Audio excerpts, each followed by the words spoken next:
Welcome everybody to this very special seminar that has been put together by the Institute of Advanced Studies in the Humanities at the University of Edinburgh. Known as IASH, IASH has been our partners for several years, and we're delighted to be working together with them on this event. So thank you very much for joining wherever you are, and good afternoon and good evening to those of you who are in South Asia. As many of you will know, this is the 40th anniversary of the Charles Wallace India Trust. Now, the Trust was established as a UK charity in May 1981 by several people, including Roddy Cavaliero, who was the very first secretary. There have been 4 secretaries so far. I am the 4th, and I'm the first woman to be secretary of the Trust. It's a great honour, of course, and some of you will be delighted, I'm sure, to see today that Richard Alford, who was my predecessor, is also joining us from his home in London. So we're really keen to get on and hear from our speakers today, who are all Charles Wallace and IASH scholars. Just a little bit about Charles Wallace, if you don't know who he was, our benefactor. Charles Wallace was a Victorian merchant who established the company Shaw Wallace in 1886 in Calcutta, trading in tea and silk and other goods. It was his bequest that enabled the India Trust to be set up, but several other trusts were also set up around South Asia, including the Pakistan Trust, which is still very much active. And also a little known fact that it was the same bequest that pushed, if you like, the creation of INTAC, the Indian National Trust for Arts, Culture and Heritage. So that's all from me. I just wanted to welcome you, and now I'm going to pass over to the chair of the Charles Wallace India Trust, Professor William Gould, who is the Professor of Indian History at the University of Leeds. Okay, thank you, Sridhar. Okay, welcome everybody. Before we start the session, I'd just like to say a couple of housekeeping things. As some of you will know already, we're recording the session. Those who are coming in late might not have heard that. So we're recording the session just to let you know. Automated subtitles are available as well. So we're going to hear from 4 speakers today who are going to speak for roughly 15 minutes each. I'm going to try to keep the time to make sure that people finish within the 15 minutes if possible. And then what we will do at the end of that those talks, which will bring us to roughly just after 2 o'clock, we will have some discussion and questions. So I'll start that discussion session, and then we'll open the Q&A to the audience at roughly 2:30.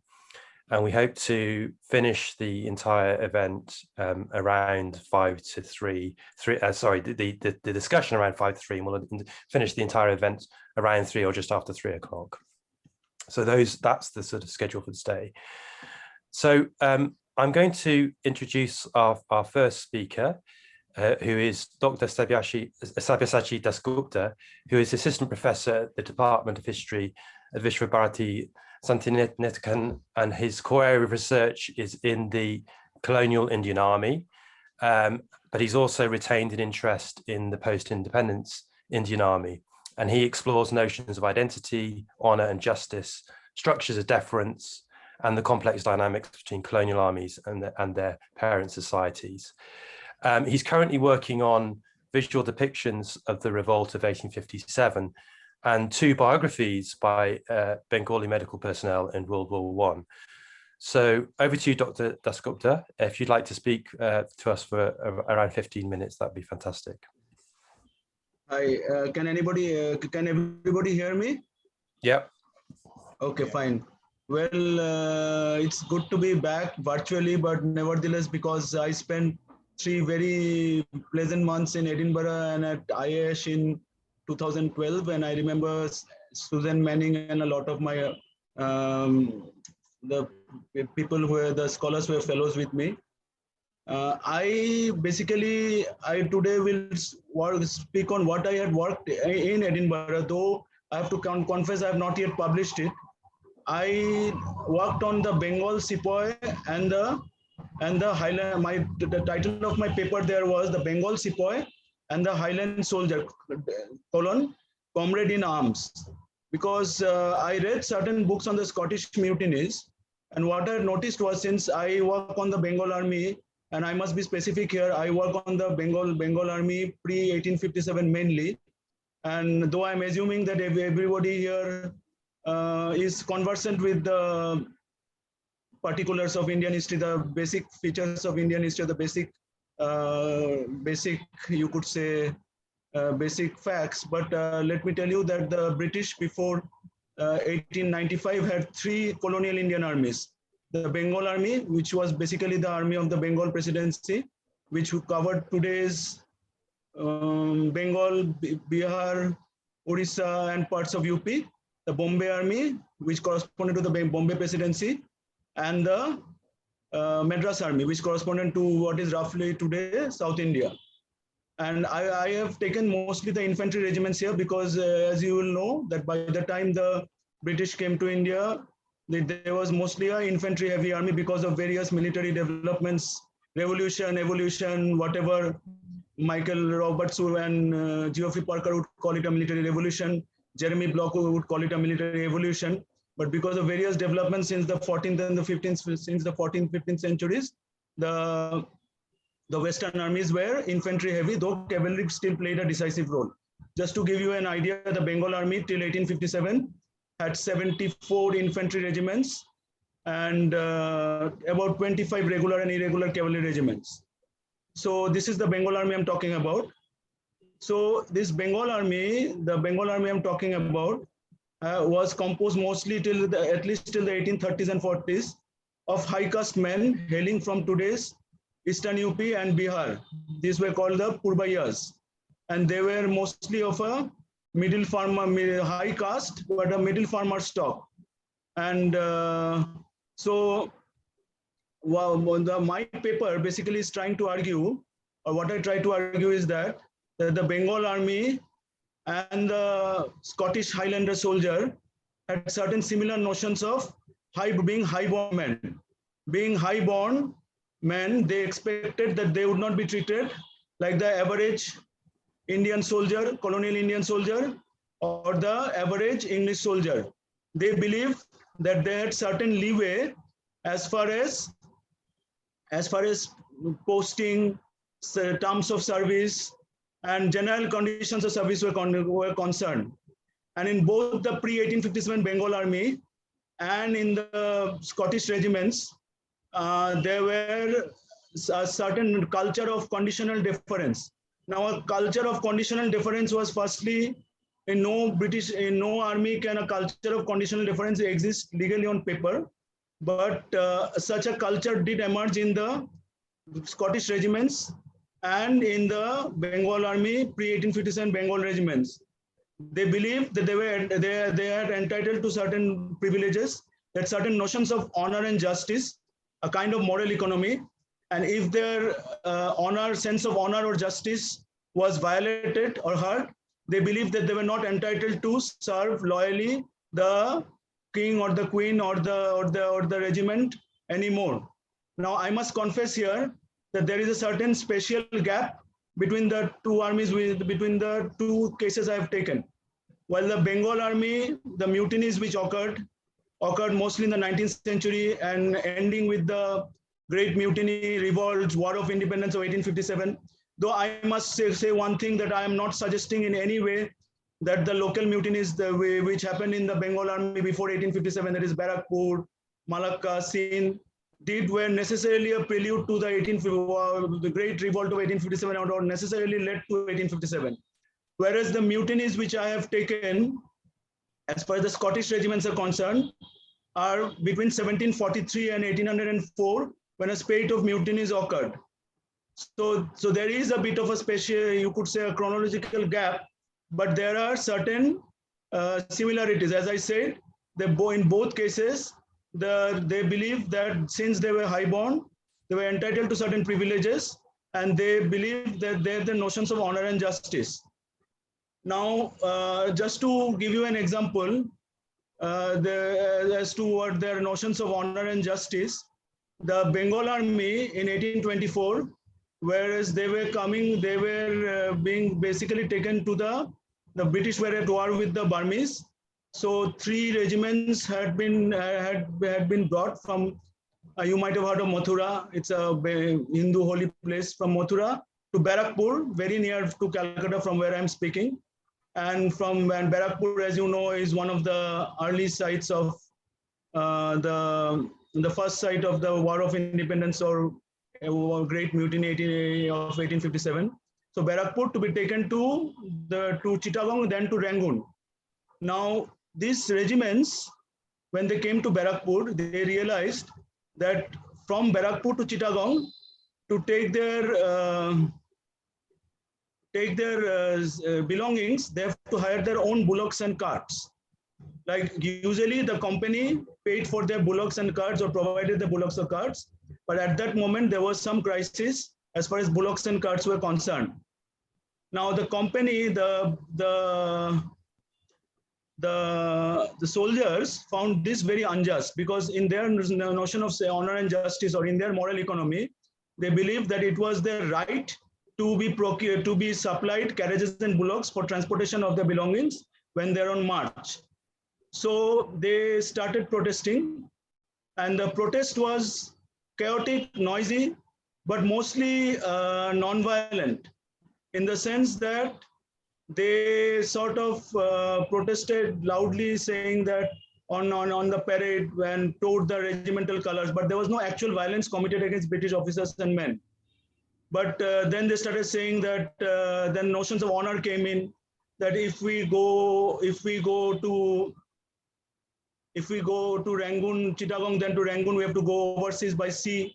So in those days, a lot of Hindus considered, especially high caste men, that going by sea was polluting. So they were saying that this will be a blot on our religious honor. So a lot of issues started coming in. Finally, on 1st November 1824, regiment reinforcements or a detachment arrived from Calcutta, and they were surrounded and massacred to a man. I call it a massacre because while they were disorderly, they had not lifted a finger on any British officer or any British man. And if any of you have seen Mangal Pandey, it's a bad movie, and if any of you had the misfortune of seeing Mangal Pandey, this massacre is depicted there. So anyway, so this was a case where I would argue that their sense of justice had been violated. And since the sense of justice had been violated, they felt that they were no longer obligated to serve the company loyally. There were other issues also. You could say sense of justice, the sense of honor, a very rude new generation British officer called Cartwright, who used to abuse them on parade. And since this was a new generation British officer of the mid-19th century, or let's say around 1824, they no longer interacted like before, and on top of that was rude. Well, I'm not going to suggest for that in the early phase, when it's romanticized that the British officers were like fathers to their sepoys and they interacted and knew the language as well, that everything was hunky-dory. But at least there was a buffer that even if you were rude or at times violent, you were also interacted with them. But in the new system or the new culture which grew up, the British officer was aloof, and if he was on top of it rude, there was no like safety net. So this was a case where the sepoy's sense of justice and partly sense of honor, because what happens when a mutiny breaks out or when disorder breaks out, certain other issues also creep in which might not have been the case before. So this was clearly a case where his sense of justice had been violated. Now, to begin with, if I have to give a similar example for the Scottish case, in 1743, at the 42nd Regiment, 42nd, it is the 42nd Regiment, which was stationed at Ladud. They mutinied. And they mutinied because Ladud, I think, is near Canterbury, if I'm not mistaken. I might be mistaken. They mutinied because they had been told that when they had been served, when they had been enlisted, they had been told that they will not serve outside the British UK, outside UK, the British Islands. Now they had learned that while they had been told that they were to go to England to be reviewed by the king, which was apparently a great honor, and then brought back to again the to Scotland. Now the new rumors emerged that they were being brought, that this was just a ruse to get them to England, and they would be sent to Flanders where the English were fighting. So this they again regarded as a serious breach of trust. And you could say that some kind of their sense of justice had been violated, because this was not what was told to be told to them. And furthermore, the king actually did not review them. So this hurt their sense of honor also. And a very serious mutiny broke out, which ended in complete disaster. But again, this is a case where you could say both the Scottish soldier, the Highlanders' sense of honor and justice had been violated, or he felt violated. He felt that his sense of justice and honor had been violated. And even here, since they had these notions of belonging to a clan, and their clans, and so they regarded that they had the common ancestry as the chiefs, which usually raised them. So they thought that they were entitled to better treatment than the average English soldier who was subjected to abuse and the lash. If I'm not mistaken, the lash was formally abolished by the Cardwell reforms in the 1880s, I think. So they felt that they were to be spared the lash or the harsh behavior, or they had a right to negotiate their terms of service. And what used to happen is that usually the terms of service or the articles of war, which were to be read out, used to be read out in English and not in Gaelic. So very few used to understand them. And the promises and the rights which they used to think that they possessed were usually told verbally to them by the chiefs that, okay, don't worry, it has been promised by the army that you will not be served, you will not be asked to serve beyond the borders of the British Islands. So these so-called promises were usually verbal, but the Scottish soldiers, the Highlanders, put great store by them. Similarly, to take, because of lack of time, I will just cite 2-3 mutinies on the Scottish side. In 1778, Lord Seaforth's regiments, stationed in Edinburgh, they were highly angered by the atrocious behavior of the English officers and of their own officers, because again they believe that being high-born soldiers, they could not be treated like just any other soldier of the British armies. They couldn't be treated like the average English soldier. And even this regiment mutinied because they felt that they couldn't be abused, or they could not be, and since some of the members of the regiment were actually whipped or flogged, so they thought that this was unthinkable for a Scottish Highlander soldier coming from a so-called high ancestry to be flogged. So they revolted, they mutinied, which again ended in disaster. So again, this was a case where clearly their sense of honor had been violated, or they thought it had been violated, because they believed that their so-called high-born status entitled them or gave them the leeway to expect certain kinds of behavior which were clearly superior to the behavior which was meted out to the average English soldier. They believed that they were also gentlemen and they should be treated like gentlemen.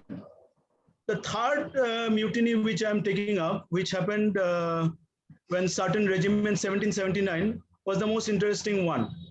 because I often have heard that many of these Highland soldiers were not actually Highland soldiers. They were actually men recruited from the lowlands.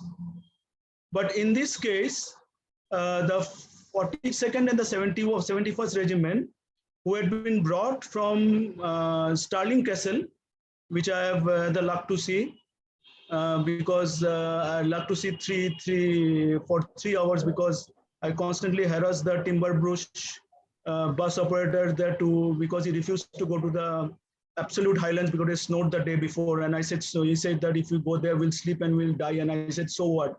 So to assuage me, he made a stop at Stirling Castle, and I had the good fortune of seeing it for 3 hours. It's a fantastic castle. Anyway, so this regiment said in brought from Stirling Castle to Leeds to be transported, in this case, to overseas service, which they had no problems. But they refused to serve because they realized that they were being asked to serve with the 83rd Regiment, which was a lowland regiment from Glasgow. So in this case, the sense of honor had been violated or had been hurt because they had to serve with a lowland regiment, and they clearly resented serving with a lowland regiment. Now, I don't know. So this was again a case of their honor being violated, sense of honor being violated. And since the sense of honor was being violated, they decided they were no longer obliged to serve loyally. Now, to conclude, because I have just seen William's message that they have 1 minute left, I would say that these were two. I would say that both the Bengal sepoy and the Scottish Highlander were coming from non-metropolitan communities. And these were communities which had both which has pretensions of being highborn, and the British had to deal with them differently, and they deal with them differently, and because as from the rest of the army, and a culture of conditional deference crept up in both these armies, and British, while were not averse to using force was only one of the many strategies the British used when dealing with recruits from communities which considered themselves highborn and different from the average recruit in the British Indian Army or in the British Army, and the proper British Army, different from what the recruits which Lord Wellington once called the scum of the earth. So that is it. So to conclude, I would say that the British strategies were different when dealing with armies with recruits which were coming from high caste communities or highborn communities, and force was only one of the many strategies they used. Thank you. Thank you very much, Dr. Dasgupta. That was very interesting, and very interesting to hear your views on the Mangal Pandey film. I might ask you a question about that later on. I think we'll move on now to our next speaker, who is Dr. Piyush Mathur. He is an unaffiliated researcher. He's author of Technological Forms and Ecological Communication, a theoretical heuristic, which came out in 2017. And he recently did some work on understanding post-COVID-19 global politics. His academic publications generally have explored themes in philosophy, communication, politics, environment, literary criticism, and Indian studies. And he's also published journalistically in Asia Times Online, Acres USA, the Earth Island Journal, and other forums. So over to you, Dr. Mathur. So like the previous speaker, 15 minutes, if that's okay, and we'll collect all the questions together at the end of the session. Thank you very much. Thank you.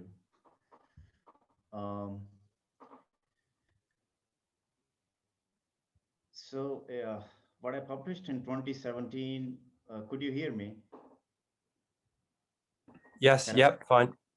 Fine, yes, yep. Okay, so the audio is fine. So I come from a variegated background. My doctorate is in science and technology studies, and I have 2 masters in English previously. The project that I did at the institute It is still actually not published, just like the previous speakers.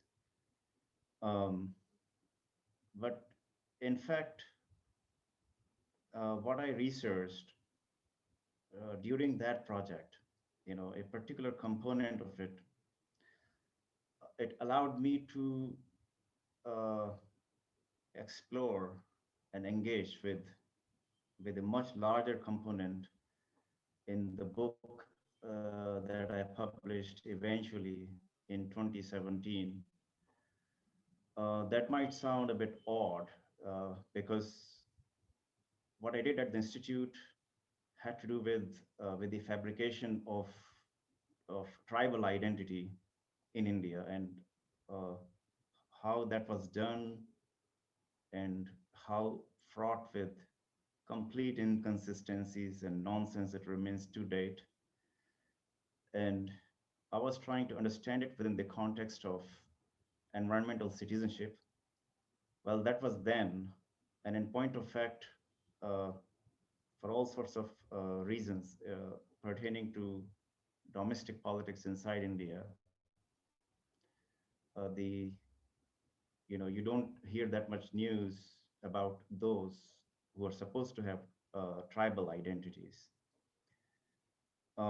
Nevertheless, I still desire to come back to it, but I would put that particular research into a different as one component of a larger book. I mean, a book itself, because this was like really for a paper length uh, publication, and even that did not happen. And that did not happen because when I went deeper into it, I realized that I needed to do a lot more research, because there are many other associated concepts, and they all have germinated in the colonial times. And so long as their interconnections are not critically examined, uh, and it is not as if they have not been examined separately. Some of them have been, but not all of them. And in any case, their interconnectedness has not been hashed out. But I'm still a long way off from actually completing that book. And who knows whether even that would see the light of the day. Of course, I wish that it did or does. But that has a lot to do with my not being affiliated with any institution, and my failure to do so since I affiliated myself with that with your institute. Uh, but then, as I was saying, a particular component of that led me into this book, which is titled uh, Technological Forms and Ecological Communication, a Theoretical Heuristic. So in this book, it's a very vast project actually, and it's a dense book. There are footnotes in it that are veritable essays of 5 pages, and in footnote print. Um, so it's a sprawling project, in fact. At the core of it, the where I started was how technology plays a role in communication concerning ecological issues, uh, and communication specifically that is of that is on the mass order. So how does mass communication of ecological issues interplays into technologies, and how actually to sort of approach this theme, which was not really articulated. Whenever you would find mentions of technology, they would have to do with how technological, communicative forms of technology. You know, so this started out with really a presentation I made at the American Association for the Advancement of Science at Washington, D.C. and from there it was put in cold storage actually for several years. And in retrospect, I'm actually thankful that it happened, because to be honest, I needed a lot more research to be more definitive about a range of concepts that I would come to articulate and critically engage with. And I might have done not enough justice to them uh, if I had rushed it. But to be honest, when I started writing about it toward a book, I I couldn't move forward because the concept of science was not coming together, even though a lot is heard and written about it, and claims and tall claims are made about it. People believe them, and those who call themselves scientists also believe in a concept as if it is neatly delineable. Or, but the point of the matter is, I had to distinguish between technology and science. And it was in this context, in the context of theorizing technology, that I had to deal with science, um, and what would be the distinction between the two. And it is a part of that process that I ended up going deeper into science, and I realized that it is really just a notion. It's not a theoretical concept, and um, it is invariably used inconsistently and without rigor. And by this realization was dramatic for me, really. And I ended up adding 6 chapters to the book, which was supposed to be about technological forms and ecological communication. So, so the book goes deeply into the history, conceptual history, and as part of that, terminological history, and of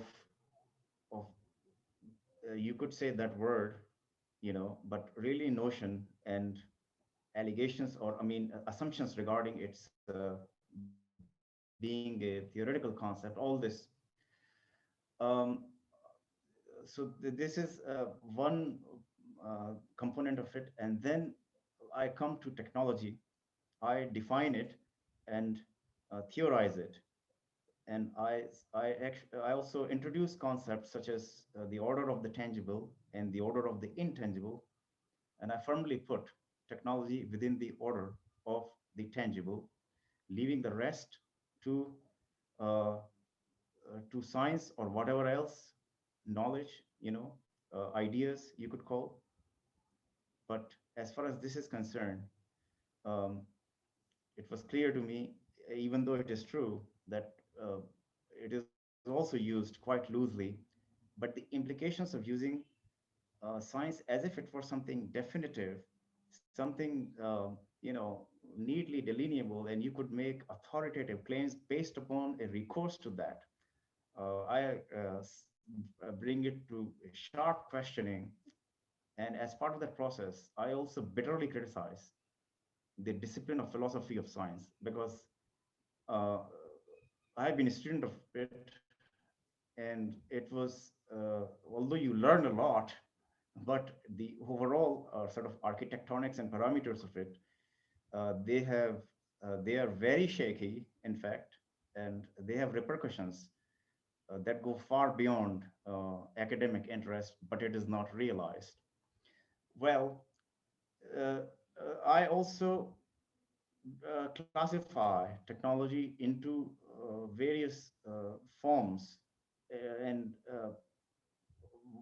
what forms it has, and by it is in relation to ecological communication.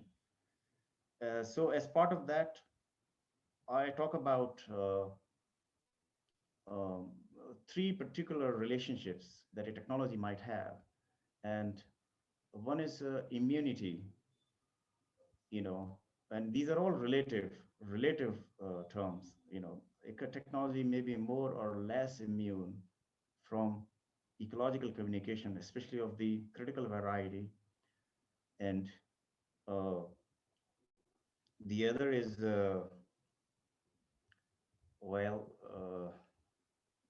I'm forgetting right now, but there are three relationships which I have identified in it. And I also have the classification that is done, say, how those relationships they play out in the real world, so to say.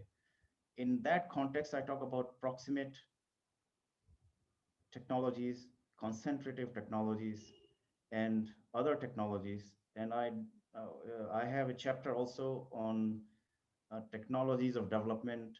And in that context, I also sort of uh, unpack the hooks of the notion of development just the same. And as part of that, I also make the claim that it is because of this, because this notion itself is absolutely open to abuse, and it is abusive in and of itself for reasons I clarify, that it remains an unprincipled case vis-a-vis how technological forms would relate to mass communication about ecological issues. So all this having been said, as part of the conclusion of this book, what I suggest is an alternative framework of ecological communication concerning technology, and in fact, broadly, an alternative framework for mass communication itself. And what would be its key sort of points, key highlights? Key highlights would include: we have to reconsider the notion of science, we have to reconsider technology, we have to reconsider development. These three are, and so we have to strive toward biospheric objectivity, a concept that I propose and detail in this book.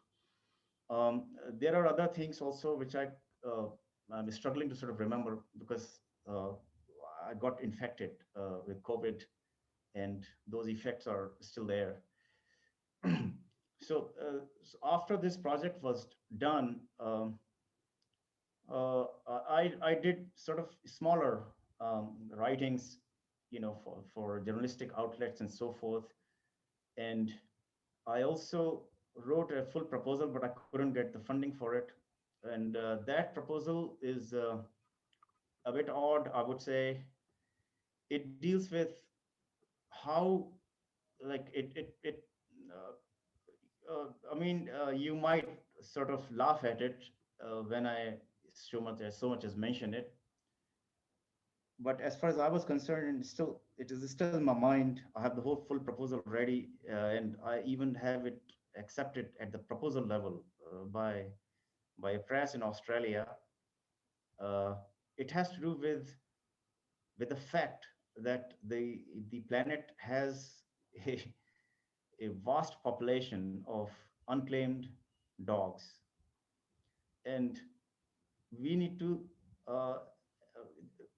understand this as a challenge, and we need to have not only like unlimited range of efforts on the ground that have been taking place, because of kind-hearted individuals and NGOs, and in many cases governments also, but they're nowhere near adequate to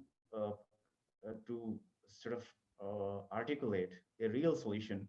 And quite honestly, the problem doesn't even occur as a problem to most humans, basically. So I propose a complete sort of blueprint for it, which is not only theoretical in the sense of sort of a philosophical backing for why this issue is not unimportant, but I also provide applied dimension, how we go about addressing this issue in a way that would give us at least some sort of finite set of principles that we could apply sort of across the planet, because many areas of human societies, they are nicer to dogs, others are not nice, and still others are they discriminate among too much among street dogs versus pedigree dogs, and this whole, there's a whole economy behind it. I mean, that needs to be understood. So it is at a proposal stage as yet. But in the meantime, this COVID pandemic struck, and as I was living through it, as we were all, oh yeah. So I have got the note that I have only 2 minutes left. So I will say I have only 1 minute left. So it's just part of that I wrote this. I grasped the fact that there are lots of sort of attempts to come to terms with COVID, but we don't really have a theoretical framework to understand COVID-19 pandemic geopolitically and thus also politically.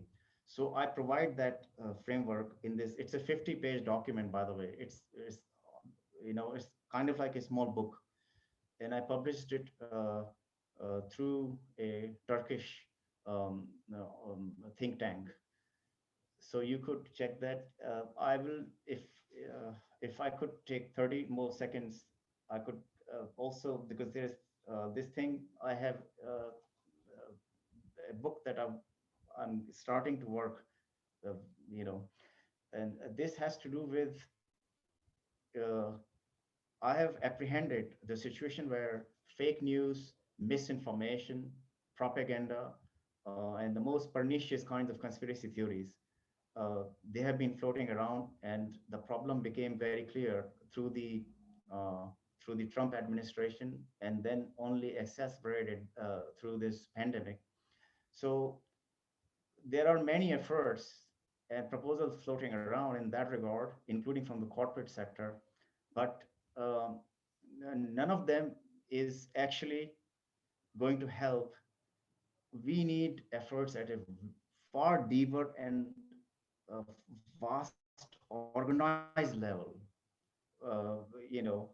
and that would have to do with how we could create a well-oiled machine, basically, on the ground across the world. And I mean, who is going to do that?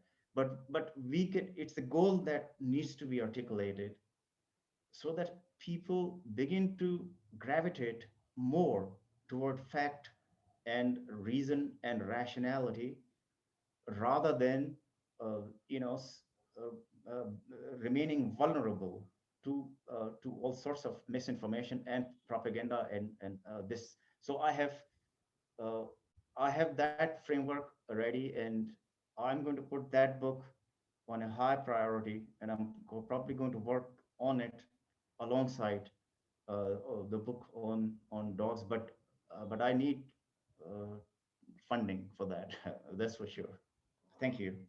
Okay, thank you very much. That's very interesting, and I'll come back to some of those issues later in the Q&A. So I'm going to move on now, because we need to get through a couple more papers before we get onto the questions. And I'd like to next introduce Dr. Sridhar Modugu, who is from the University of Hyderabad, and he works on the topic of technology and colonialism. And he has worked on post-colonial developments in agriculture research policy, and he's also done work on tribal agriculture and livelihoods. He's also conducted a study on understanding descent in Indian agriculture. And since 2013, he's been engaged in teaching history and technology-related courses at the Tata Institute of Social Sciences at the Tuljapur campus. So it relates somewhat to the last paper as well. So over to you, please, Dr. Modugu. And if you could keep it to 15 minutes, that'd be great. Thank you.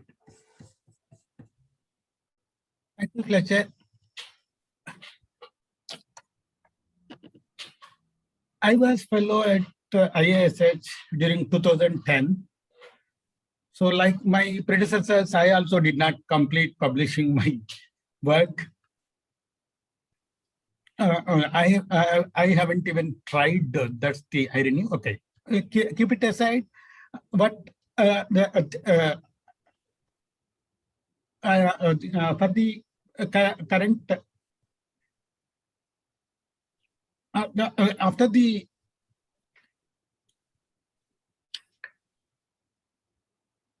Charles Wallace Trust Fellowship, I continued with post-colonial development in science, agriculture research, and try to see how the various ideas around scientism developed.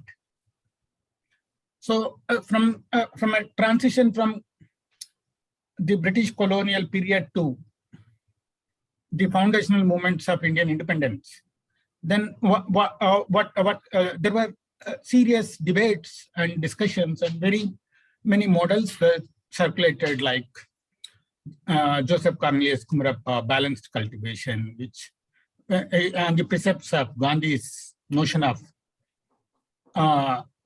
ahimsa. And then we have others like from South, Mokshagundam Vishveshwaraya, who had a Western education but has more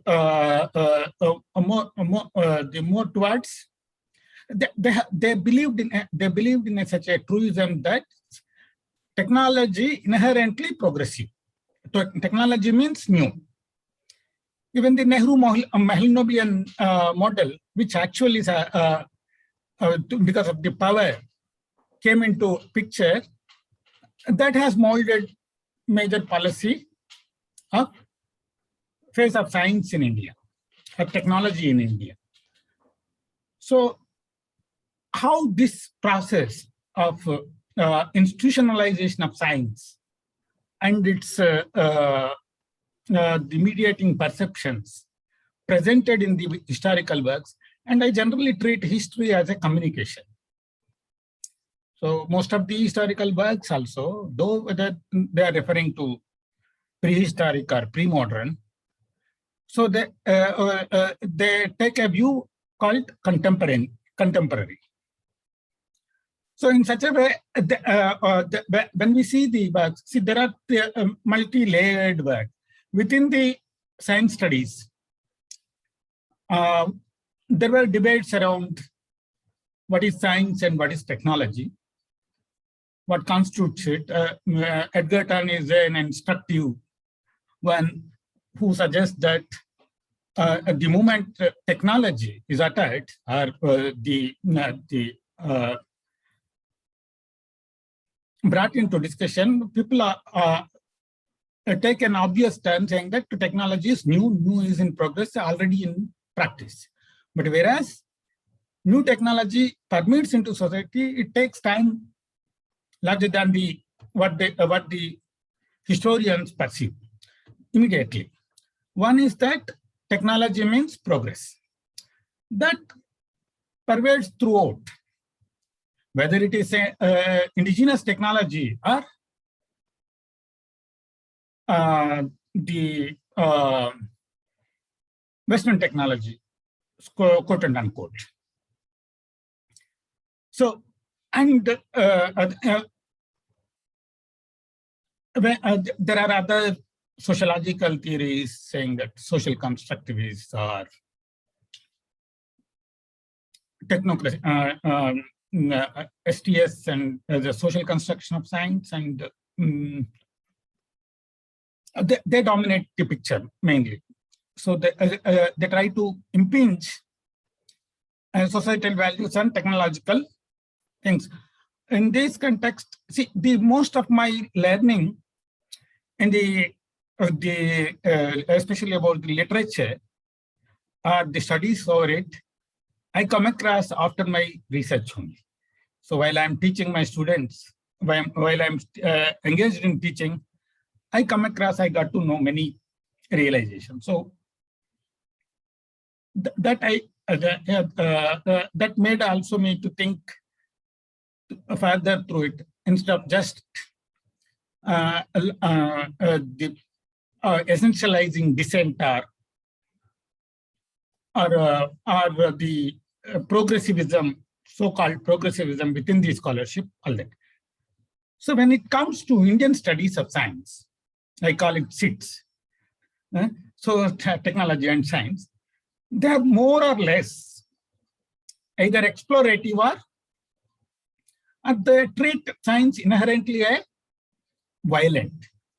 Technology, large-scale technology means inherently violent. So in the first one, explorative studies, they try to give primacy to who discovered, where it is discovered, and they try to, whether you have proven data or not, they try to limit to that extent and see it in the context of colonial and nationalist perspective, binary. So let me share briefly my PPT.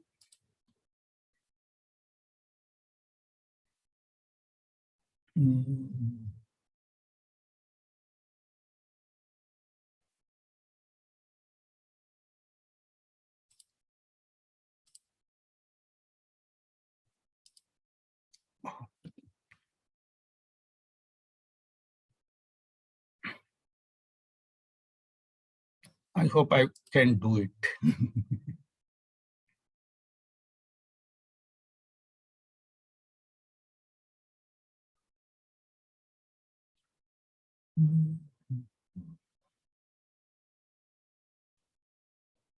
Okay.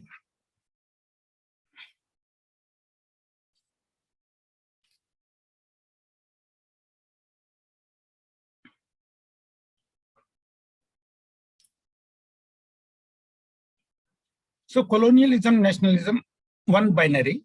Another binary is development or development of underdevelopment. The third schema that closely linked to this, the second theme is that institutionalization and economic ramifications. So how science itself is institutionalized. So the more studies, the more and more studies that are coming up also working with this limited frame.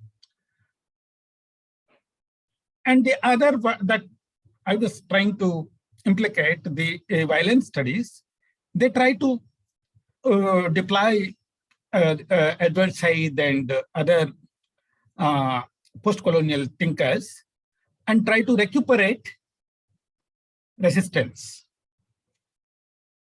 So to that, an indiscriminate demonization, all that is done. So at another level,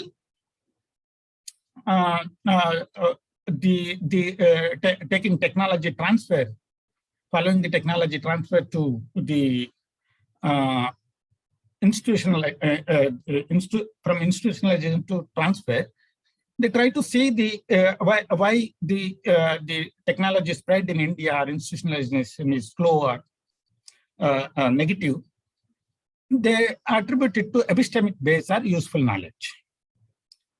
So whatever useful knowledge is produced, that since lack of the social system, lack of the epistemic base due to social system prevailing in India is largely caused by the lack of spread of that technology. So there were many, we also have studies, women in science, gender and science, and caste and science. Very provocative studies are there. So they tried, through biographies, they work out about a schema of things, how various mechanisms came into existence. Then during my IASH stay and later on also, this was my continuous hangover, or I'm stick to with only. I did not change much. Whenever the state has intervened to determine what constitutes science and its subject matter. My previous speaker also hinting at, referring to COVID and the reception of COVID. So how anti-science, things like anti-science, fake science, or unscientific models, or some whatever you are suggesting. So when state took over our authority, the result has been unmitigated disaster for both the discipline and for the people. So where we are, we have to be self-reflexive. So the issues that while positioning historiographical trends, I try to convey, this was technology inherently seen as progress, and another is who is fast, and new versus old. So they have one common theme only.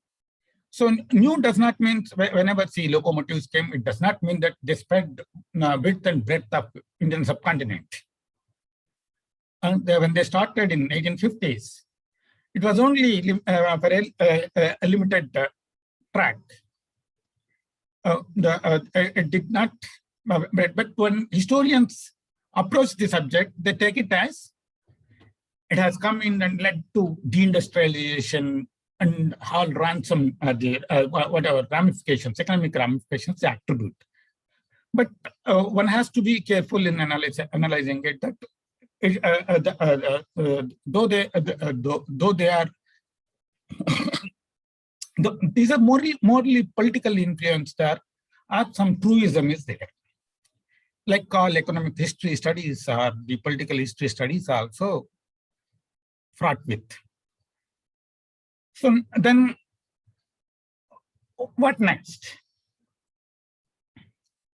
So when you take even identity studies, are these the binaries, nationalism, colonialism, or the violence and the progress,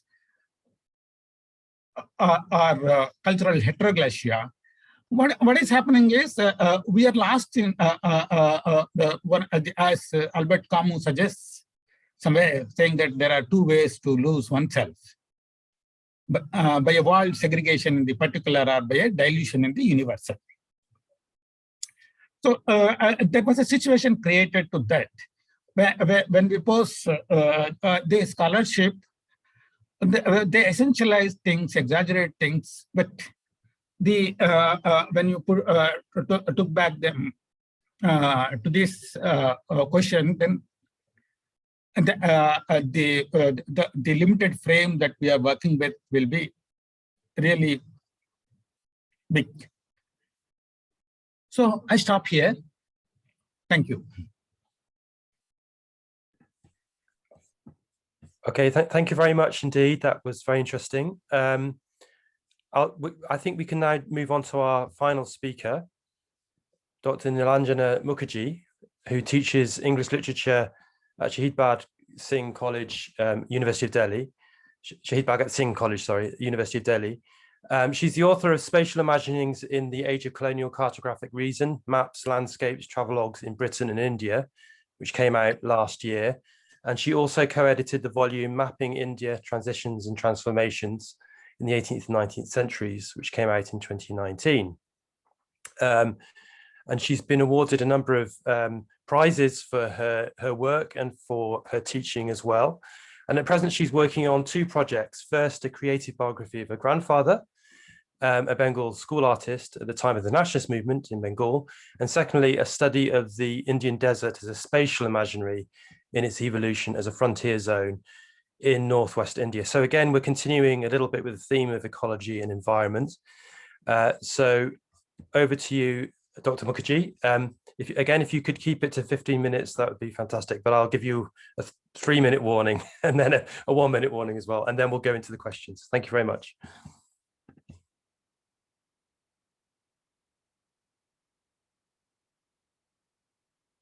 You're muted, I think, at the moment. Right. Right. So I hope I have been struggling with two devices, and I hope there's no feedback now. I think I have to mute from one. You sound fine now, actually. You're sounding Okay. fine now. Yeah. Right. Yeah. So right. So yeah, my work can be. Before I start, I think I should be grateful that I have this opportunity to present my work, and this is at a very nascent stage. I've just started working on it a few months back, in fact, on the Great Indian Desert, and I have,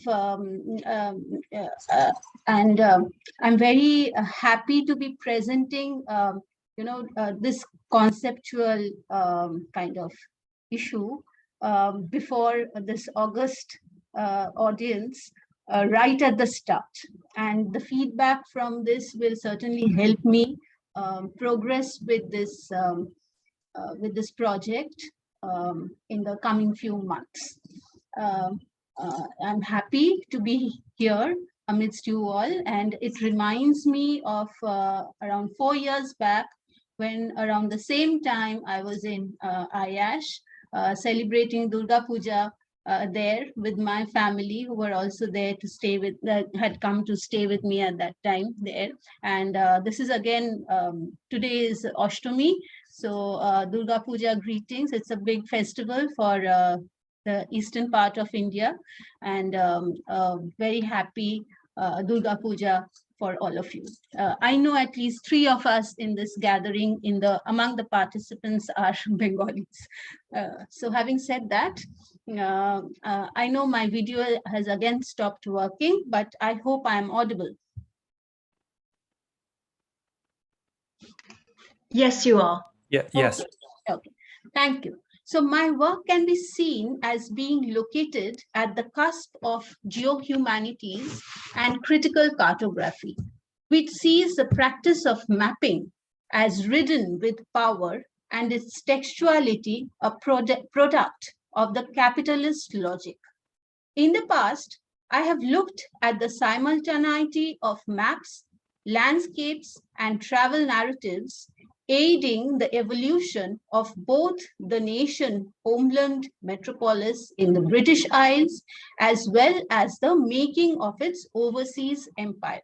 So I have looked at the construction of the United Kingdom as a unified territory, as well as its a reflection of that spatial logic in other parts of the world, and especially in India, which is where there's a layout which is dependent on the spatial logic, which is centered on a seaport, which functions as the capital and also the entry port for the entire geography. So that is the basic idea.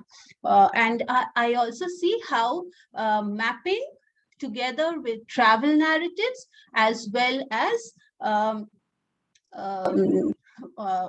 art, that is landscape art, aid in making that speciality. This is now out as a book, which is Spatial Imaginings in the Age of Colonial Cartographic Reason. It came out last year. I wanted to send this book over to IASH, but had not yet had the opportunity. With things opening up now, I hope I will send both of my books. 2019, another book came out. So both of them I hope to send over to IASH. The cartographic logic creates place from abstract spaces, and a defining feature of this is the making of what constitutes the inside and what lies outside, or borders in other words, can be called borders or boundaries. Interestingly, in a quintessentially colonial territorial format, these borderlands are constructed as curious places with uneasy landscapes, dangerous tracts of land, impeding mobility, and impervious to spatial discipline. There's a visual magnificence in these, and yet they are difficult to traverse. For precisely this reason, as a Charles Wallace India Trust visiting fellow at the IASH in 2017, my project was to look at the making of the Himalayan region as one such belt. At the moment, as an extension of similar interests, I am looking at the spatialization of the Great Indian Desert or the Thar Desert.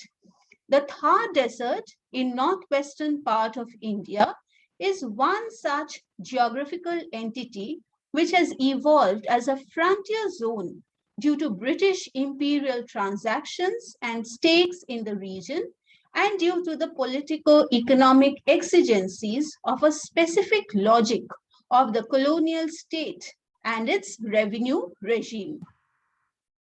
The rationale, format, and layout has come to be adapted by the present-day independent India as well. Its location at the fringes, as though guarding the mainland, is justified through its constructed identity as an altogether impervious region fraught with danger. In the modern cartographic imagination, just as the mighty Himalayas in the north purported to pose a secure and formidable barrier, the Indian desert, with its total area larger than the entire British Isles, was perceived as a terra non grata and an equally formidable barrier to mobility and circulation. Since a desert's identity as an ecological category is consequent upon the absence of water, as water has a crucial role to play as an enabler of irrigation, navigation, and mobility. Therefore, as a natural geomaterial apotheosis, its inevitable harnessing to significant geographies connected through riverine network makes it heavily dependent on the mainland, largely devaluing its autonomy. That's what I'm, my entire thrust of my work is going to be, that there is, it's self-sustainable. The desert region, which is very diverse in India, and we tend to categorize it as a uniform, homogenized category, is sustainable in itself, right? However, as in the case of Himalayan mountains, this is a complete failure on the part of the foreign administrators to recognize the desert's innate indigenous circuits of circulation, habitat, and ecology. In the present project, I am going to study 19th century travelogues, surveys, and gazetteers compiled by British personnel, which try to bring this area under the colonial surveillance and revenue regime. These surveys were very often made to test prospects of trade, connection, and exchanges with other regions. Ironically, British attempts to penetrate the region necessitated a collaboration with the princely states of the Rajputana, which had control over this region. This occasioned in a shift in focus to the representations and making of the Rajput identity in the British colonial literary imagination, which largely obfuscated the life world of the desert at most, establishing it as a wasteland or a buffer zone in the mainstream imagination. Now, in this mainstream imagination, it's very important to point out that there are all these mythological stories of how, the Devi or Rama, who is the, the hero, the mythological hero of ancient epics in India. They had their wrath cast on this land, and therefore the sea or the river dried up. So, as I was saying, there's this absence. It is defined as opposed to a riverine network, or opposed to anything where there's a habitation, so as a waste. So there are these stories where which suggest that because of the wrath of some or the other god, there was a curse on this land, and due to which the water of the sea or water of the river has dried up. I intend to reveal an alternative understanding of the Great Indian Desert in contrast to a state-endorsed discursive formation which posits the desert as a region aiding the cartographic logic of India as defensible and independent geographical unit. I shall do this by uncovering the layers of dominant mainland myths which frame the desert. Now, if I, sorry, just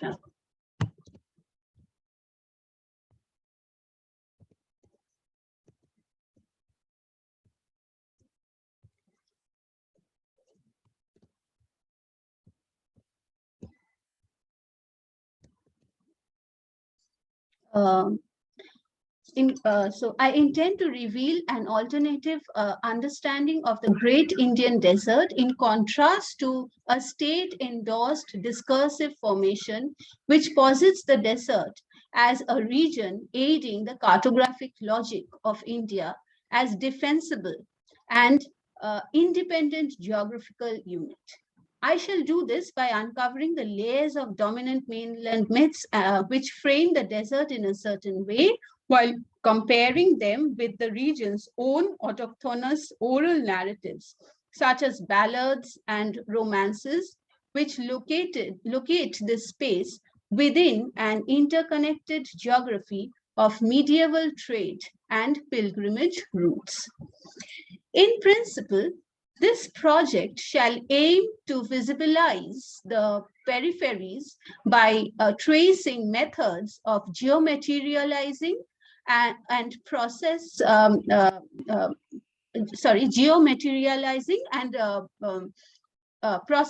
of the processes of spatialization. It will track mobilities and mobility dichotomies by studying historical, temporal, and life practices of traffic of people, animals, and ideas.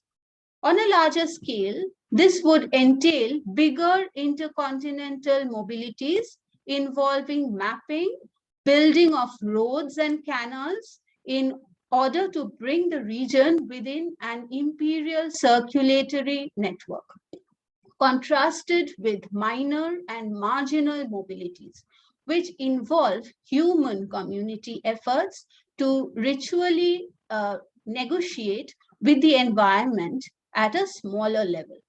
The study will undertake analysis of British colonial survey literature and travelogues composed in the 19th century, which attempted to map the space. Together, it will also explore creative writing and digests, which collected oral folkloric narratives in local languages from across this area and translated them into English. This will be done in order to examine the discursive formation of the desert terrain through a prism of what could be termed wasteland aesthetics, The research will also curate indigenous myths and folklores from the area in order to assert a deep-rooted alternate spatial and environmental consciousness. This is what my project is about. Coming to the slides.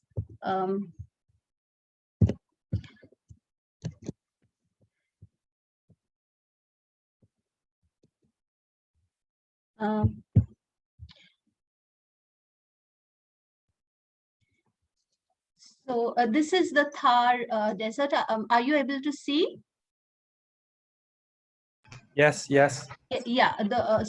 This is, you can see it's actually at the periphery of the Indian mainland and sharing border with Pakistan. And right, next to it, on top is the Punjab, which is a very fertile region with 5 rivers, and so there are numerous colonial narratives which suggest that this is a space which, of course, as I said, is which impedes mobility. But once you cross over to Punjab and Multan, there is a possibility. Right, but that is, with the present state, with the present geographical, geophysical, outlining of our nation that we have inherited today, that is no longer a possibility. Right, so so many possibilities of trade are tested out. However, there is within the region there was enough trade. I mean, in fact, some scholars have pointed out that within this region there was production of salt, because there was salt residue. This was a desert, so there were the salt lakes and salt residues, which were enough for people to not only have, but also export. So there was a lot of trade here. There was marble which was traded. There were also other grains. Then the camel trade was a very important trade in this region. There was also a horse trade. So all of that was made it a very bustling kind of a region. And also this was one of the trade routes, during the Delhi Sultanate times, the Mughal times, this was a very important trade route which could bring in trade goods from the Arabian Sea to Delhi. Because it was a it had a similar kind of weather for people who were trading. For example, the Arabians, right? People who were coming from the Arab region, they didn't have to face a different kind of climate altogether if they took the mountain terrain. So this was a route which was preferred by them. Now, this painting that I had as on the title page, this is by Abanindranath Tagore. He was a nationalist painter, but it is very interesting to see how he too adopts that same idea. So this painting is titled Journey's End. Right, so it is a similar replication or a duplication of the idea of the edge of cartography, where cartography logic fails. So in one of the treatises that I read, there was a lot of doubt over whether trails can be marked out. So one of the precursors of mapping a terrain is, of course, the route survey, where roads are chalked out. So what if those roads cannot be, marked out at all? If there's wind and sand, which is going to make the roads of today, disappear altogether the next day. There are no landmarks. So these landmarks, of course, this is the cartographic logic of the foreigners who are not habituated to this place. But of course, for the people who were trading every day, who were travelers here, the people, the locals, and of course the camel, the livestock, they were able to figure out their own tracks and routes. So there were sand dunes. There's a variety. There's a lot of literature on this. There's a variety of sand dunes.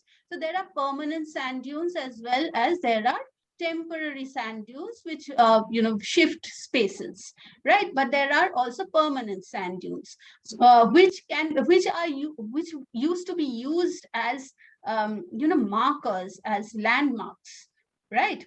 So, and they had the names, they knew, which are the permanent sand dunes, right? So this also a nationalist painter who's adapting the same logic of, a journey's end, or, a tiring where people get exhausted, traveling or traversing this region. So, another word for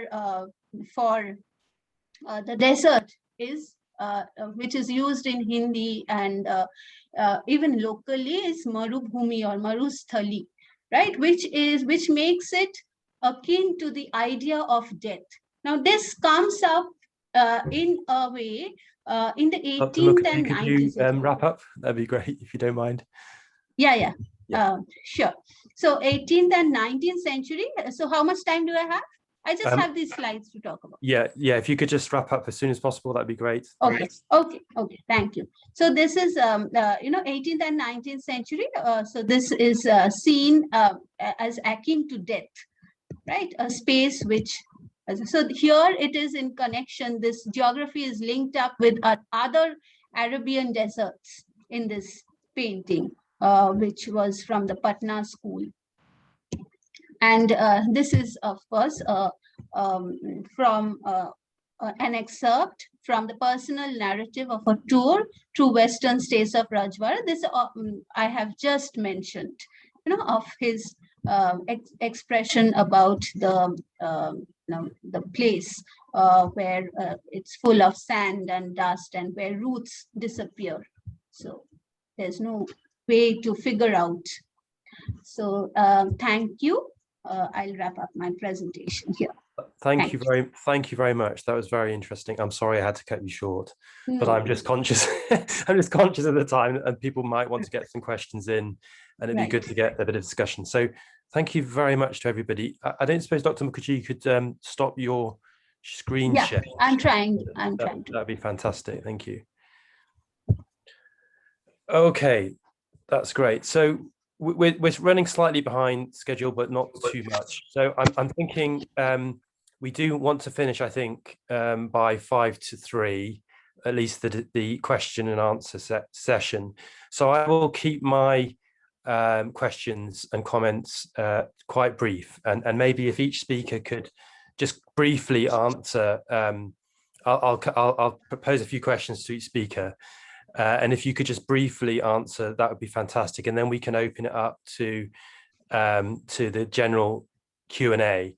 Those who wish to ask a question, please do either pop your question in the Q&A, or you can send me a direct message, ideally in the Q&A, and then I can read those out. And if you want to speak, we can turn your camera on, I think, Ben, that's right, isn't it? Or maybe not, I'm not sure. Yeah, hopefully we can. Okay, so thank you very much to all 4 speakers for those really interesting presentations. And I think there are some themes that kind of cross between all of the papers really, but some of them more than others, around environment, ecology, technology, the way in which you might critique geographies, the relationship between colonial and post-colonial, the binaries of colonial and nationalist ideas about technology and science or space. And so my questions or my comments really mostly relate to those larger themes, which I hope will draw some of the presentations together.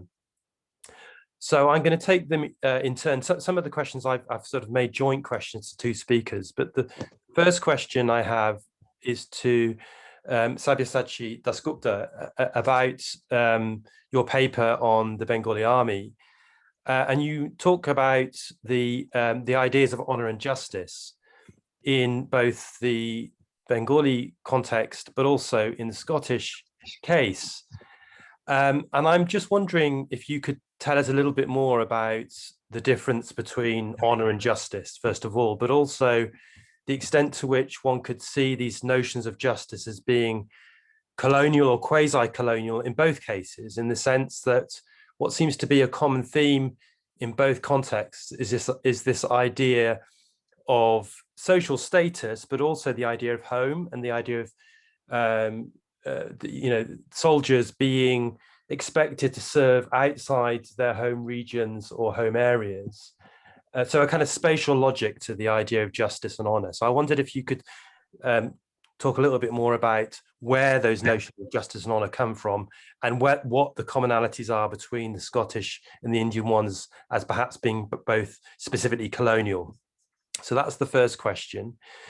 So to Piyush, Mathur and Sridhar Modugu, I felt that your papers in a way, looked at comparable themes. And so I suppose I have a kind of an overarching question to both of you. I mean, I found this tension between technology and science that you both talked about in different ways to be really interesting, and particularly this notion of technology as being as somehow being exercised through forms of state violence. But then you both talked a little bit about the changing discourse of technology or idea about technology in the context of the COVID pandemic. And what came into my mind was this idea that I suppose all of us have experienced in the last year, which is that faced in a situation of, as we are today, of communicating, using communication technology electronically in lots of different places, that in some ways technology in the context of the COVID pandemic could potentially be quite subversive. So as well as technology, as it were, being a vehicle for all kinds of populist right-wing agendas that allow for the, as it were, the circulation of fake news, which in turn, allows certain political authorities to present themselves in particular ways. Technology also kind of potentially serves quite a subversive kind of purpose. And I just wondered if you could both talk a little bit about how you see technology or ideas about technology having changed or transformed in this sort of COVID era, whether you're, as it were, you're sort of thinking about that, what has changed as a result of what you have experienced and what you've seen changing globally in the last year to a year and a half. So that's the question for you. So technology is a subversive force, perhaps. And then finally to Nilanjana Mukherjee, really fascinating paper there on the spatial logic of the Thar Desert and these sort of borderland regions that obviously people like William Van Schendel have talked about in terms of borderland theory, and has been developed in all kinds of interesting ways around those northwestern and northeastern borderland areas of India, of the subcontinent. I'm interested, I suppose, in a couple of things. First of all, I was very interested, and this kind of perhaps ties a little bit back to an earlier paper about the relationship between the human and non-human agents in the creation of these ideas of the borderland, or the sort of liminal, as it were, areas that make up the borderland or the border. Because I obviously noted that you brought that into your paper, but it would be interesting to perhaps to explore that question of non-human as well as human agents in the process of the delineation of this messy and complex borderland region. And then a slightly more, I suppose, challenging question, which is, getting into these, what you talk about as indigenous narratives that are, that are very kind of multiple and varied and often contesting each other in exploring how this area has been represented both artistically and in writing and in kind of popular folklore, that sort of thing. I wondered how far in the end as historians we end up having to draw a lot of those sources from official and state archives or from colonial commentators on those very sources, and therefore methodologically, I suppose, whether you see that as potentially posing a problem for your research, or what kind of problem that might pose, or perhaps the fact that one has to read a lot of those sources through particular kinds of dominant languages, whether it be Hindi or English or whatever it might be. So that's those are the questions. If you could each maybe, if you each want to talk to those questions just briefly for a minute or 2 minutes each, that'd be fantastic. And then I can open it up to the general Q&A. And please, if the rest of the audience would like to ask any questions, please do, as I say, post them in the Q&A section of the webinar. Okay, so maybe you could take the questions in turn.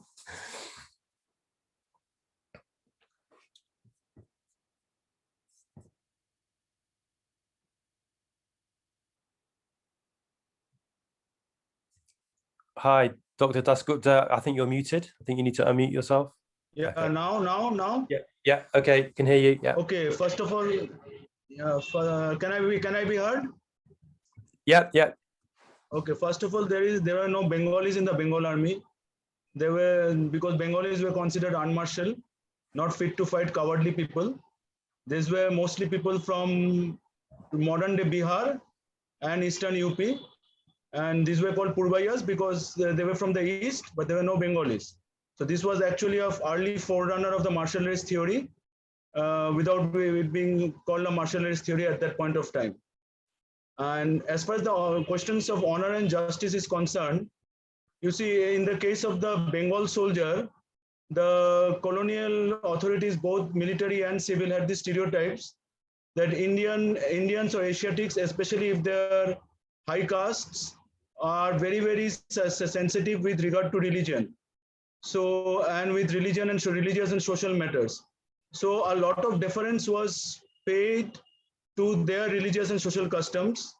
And they were prescribed high caste diets. Actually, legally, they could go overseas or refuse to go overseas. And if they had to go overseas, they were given a lot of incentives.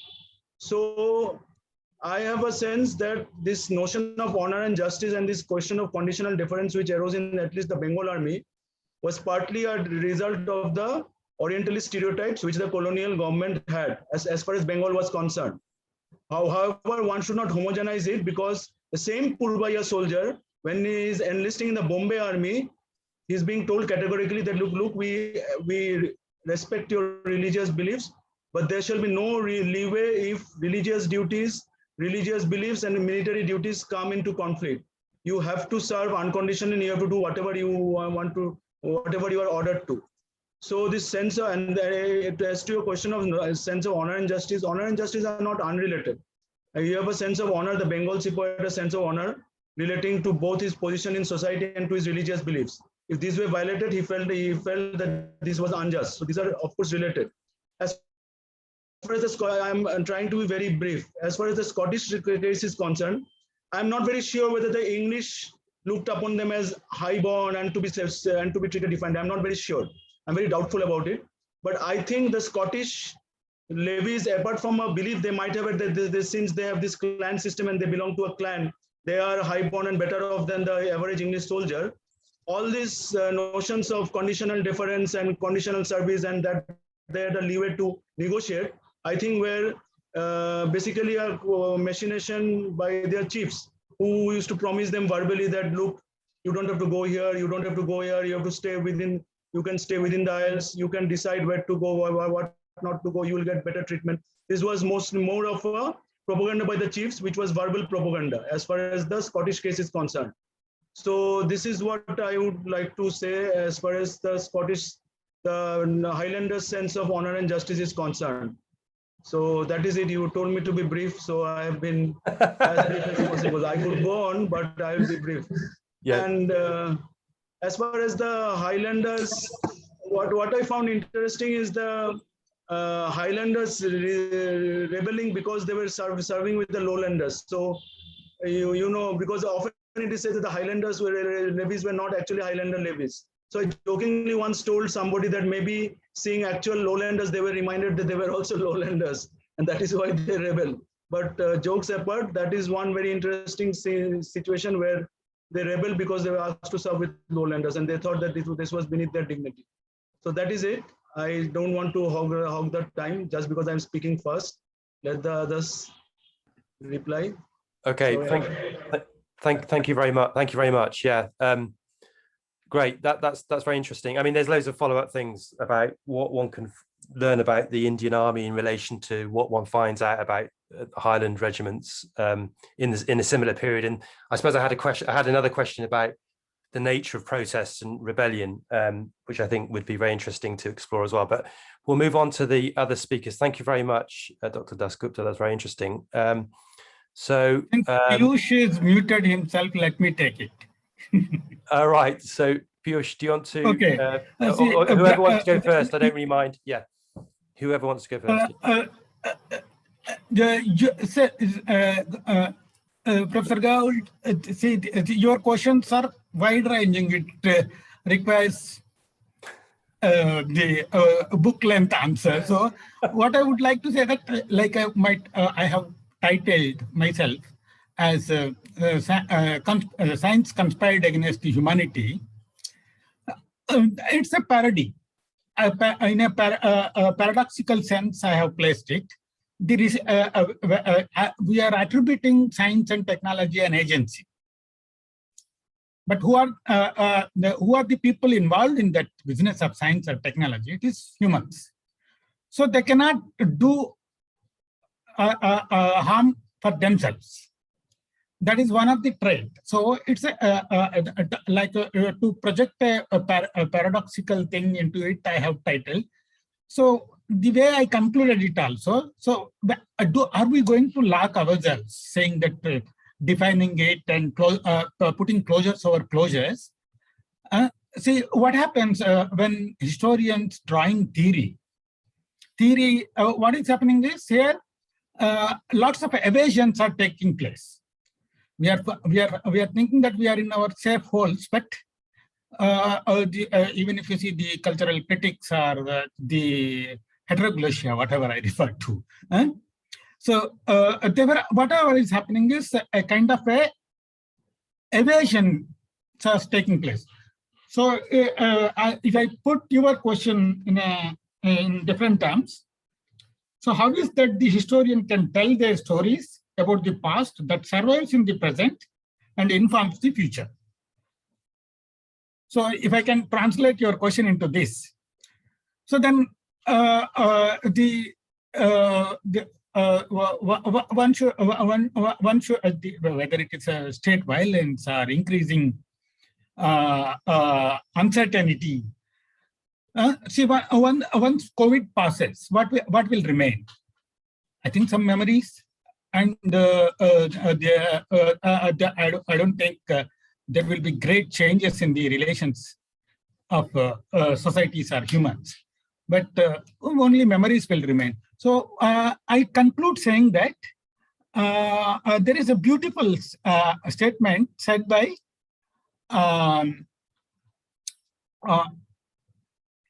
again Camus. It is better to face up the truth than to avoid it. Better call things by its name than lie. Better to resist the plague than to consent to it. This is in the context of plague, he says. And it's magnum opus, the plague context. So I think I try to convey. Okay, thank you.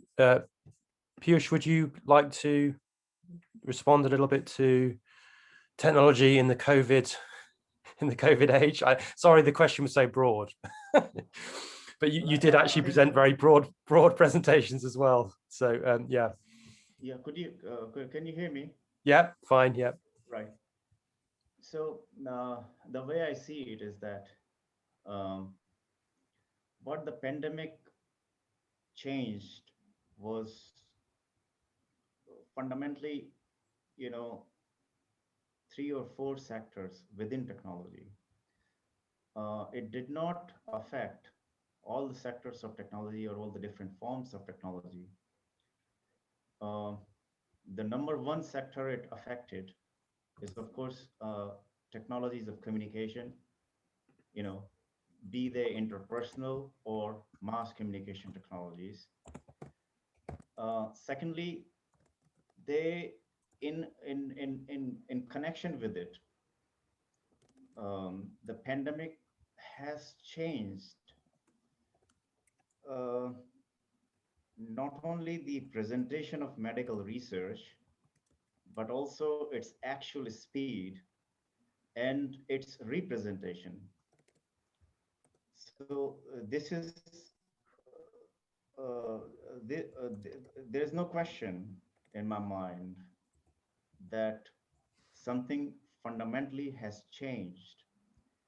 The penetration of technology, communication technologies in particular, and at a higher speed than before, is near universal at this point in time.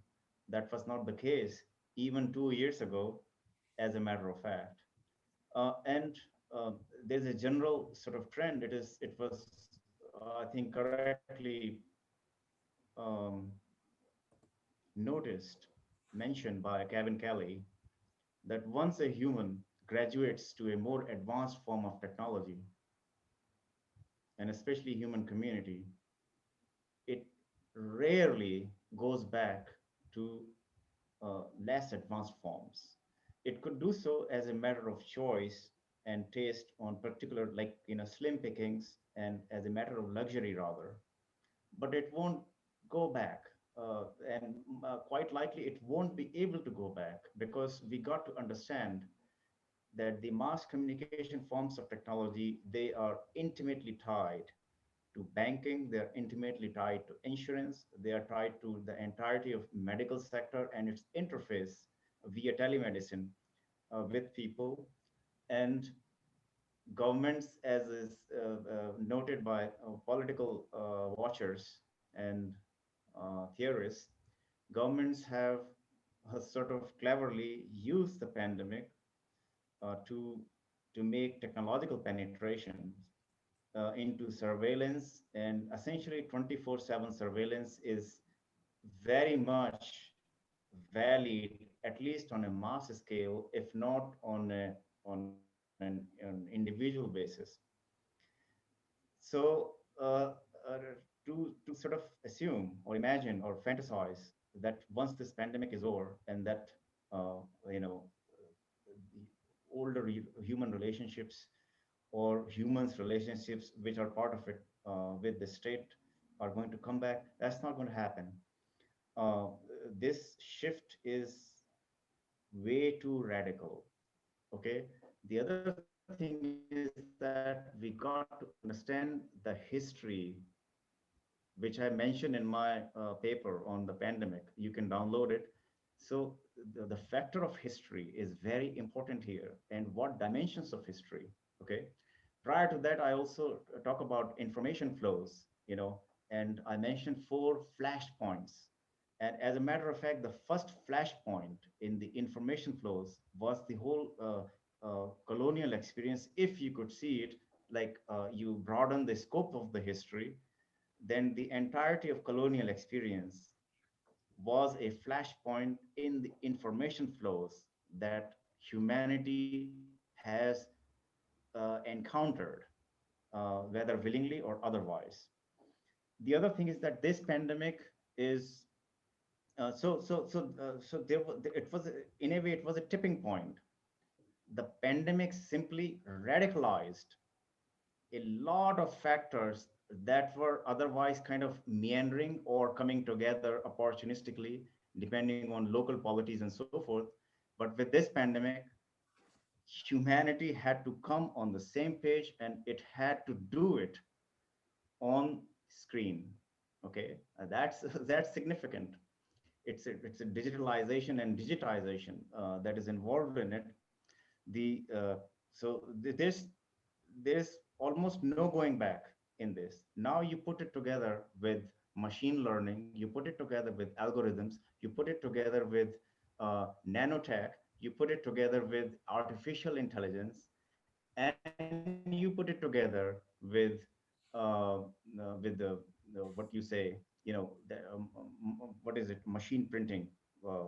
I'm forgetting the exact word. You can print a house, you can print a car, you can print all sorts of things. You can of course print AK-47s and so forth. 3D printing, I think. Yes, 3D printing. So these are the factors that we have in our faces. Okay, artificial intelligence is going to further radicalize this entirety of the situation in which we find ourselves. And on top of it, you have a space age coming. It is already there. Today, the key actor of Star Trek is, I believe it is today that he's going to deep space. So this, we don't really know. I mean, I wrote an article for thoughtfox.xyz. It's called Human 2020. And in that article, I have, summarized the essential shift that occurred. Okay, and this shift was not humans and technology, nor was it humans and researchers, specialized researchers such as medicine and even very particular researchers inside medicine. But it's also, of course, about how this transformed human must interact with nature. What would be the modality?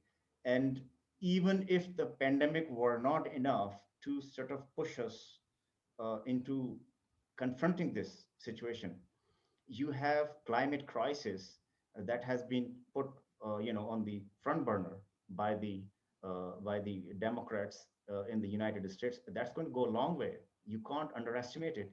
And with, of course, with the in association with EU, and there are many other countries that are not really sort of disagreeing with it. Of course, a lot of others are disagreeing with it too, but the media, a significant section of the media, is going to make sure it remains on the front burner. And you can see the developments in it. So the point is, the pandemic in association with the technological front, virtual space, it concretized humanity as a singular whole, despite its internal differences that are always going to be there. I'm not done yet. There's just one last thing, and I'm writing about that right now. And we got to understand that something significant happened. I believe it was on December 16, 2017, when the Defense Department of the United States acknowledged the validity of UAP, unidentified aerial phenomena. Those videos, mainstream academia is not dealing with those, and I understand that, but they have caused a lot of ripples across many powerful groups, which we cannot underestimate, and it should not be taken lightly. And we got to also understand the acoustic attacks on American diplomats and in some cases European diplomats. Nobody knows who is doing that. So all these things, they are part of a much larger shift in the technological front, in the ecological front, and a reckoning with history. Okay, thank you very much. Great, thanks. Okay, Nilanjana, would you like to respond? Yes, thank you. Thank you. Yes. What about 5 minutes? Yeah. Okay, thank you. The banes of being the last speaker. Yeah, yeah, but yeah. So human and non-human creation interface. That's very much at the forefront of my project. So cartographic logic is actually heavily dependent on visuality, right, of viewing. So it's also if you're talking of critical cartography, it is also a critique of seeing and viewing and looking at the representation of the visual representation of the entire terrain or the land. So here, of course, in the making of such kind of liminal spaces, as you put it, or spaces which cannot be brought easily into that cartographic logic, there are, of course, extra sensory kind of perceptions which are being used to find, for wayfaring, for making space, for for inhabiting that space. That is not taken into account at all when this European cartographic logic is coming into play. So there is a crucial kind of disjuncture or a disconnect between the life world which belongs to the inhabitants and the cartographic kind of visualization that is enforced or thrust onto such regions. In the making of these regions and for wayfaring, animals are used, not only used. There's a harmonious kind of interaction going on between the animals and the people, which is also represented in the ballads, in the songs, in the epics that are from that region, and they are key characters. In many of these epics, they are key characters. The horse, the camel, they are key characters in all these epics, and granted very agentive roles. So that is the first question, a response to the first question. The second one, which is very interesting, whether we need to fall back again on the state archives, and therefore, state in India is heavily dependent on the colonial making of the state archives. Of course, there's James Todd, who began with, whose very important work is the Annals and the Antiquities of Rajasthan, which kind of launched this land, the Rajputana terrain, into the forefront in the Western kind of imagination of India. So this was, of course, the princely states and the entire, their grandeur and their might and glory and all those things. But he also kind of curates and tries to find out various epics and folklores, etc. As a post-colonial critic, I would look at that endeavor with suspicion, and so has other people. Now, there's a very interesting folklorist who, in the 1970s, his name is Komal Kothari.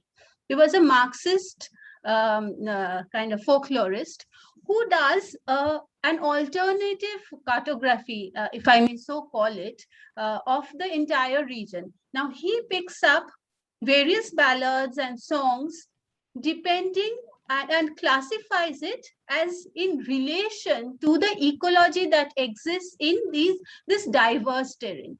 So one kind of song and epic is one with the ecology of that place, and it is very different from the other place which is there. So that is one way. So there are many works, and even today there's a lot of all this curating work which is going on. I am not equipped with the language, so I will have to depend on people who know the language, who've translated them, etc. So I will have to depend on translations. So there was my response to both of them. Thank you very much. Thank you very much to everybody for your responses there. We've sort of come, I think, to the end of the session, unfortunately. So we don't really have any time, I don't think, for any more questions. And I think now I should hand over to Steve, I think, who is going to do a short vote of thanks. Steve Yearley, if you're there. Oh, yes, I can see you. Thank you very much. Thank you. Very good. Thank you very much indeed. Sorry, I had a stupid accident. I smacked myself in the face yesterday, so I've got a black eye. So I'm trying to tilt my face this way to conceal it. So it wasn't Tyson Fury or anybody in the boxing fraternity. So I just wanted to really express my thanks from the perspective of IASH for everybody who's participated today. Really just to say that this has been a fantastic way to commemorate the benefits that we've received from the Charles Wallace India Trust. I've just checked that we're about to have our 22nd visitor from the Charles Wallace India Trust coming to IASH this year.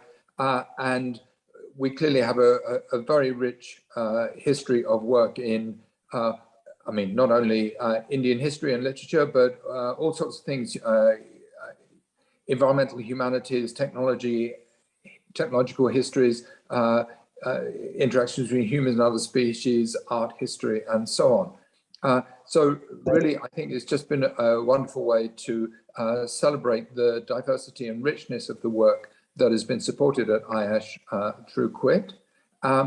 And just to say that having this session today has perhaps, led me to think that we could do more to continue to make connections between people who've visited IASH on our various schemes, because obviously we're very keen to stay in touch with people after they leave, but maybe we don't do quite enough to facilitate those conversations between people. And obviously within the Charles Wallace India Trust, there is a shared community of interest between the participants, the trust more broadly, and other people within South Asian studies and so on within the university and beyond.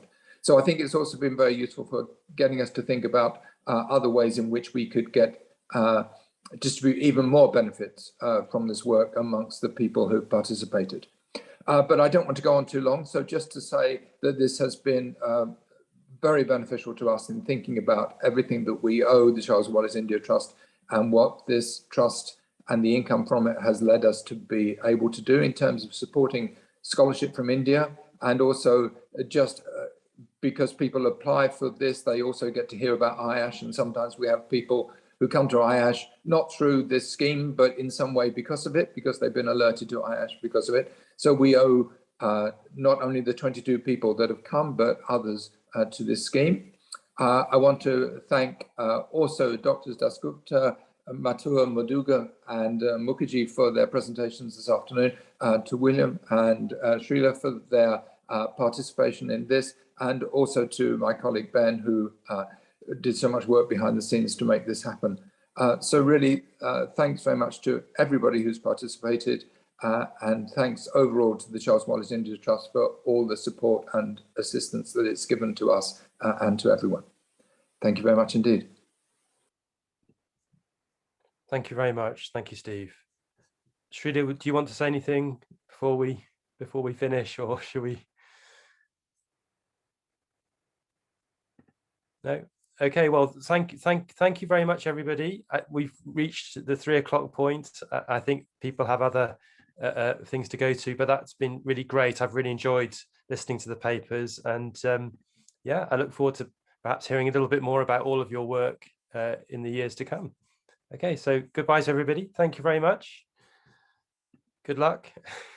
Thank you.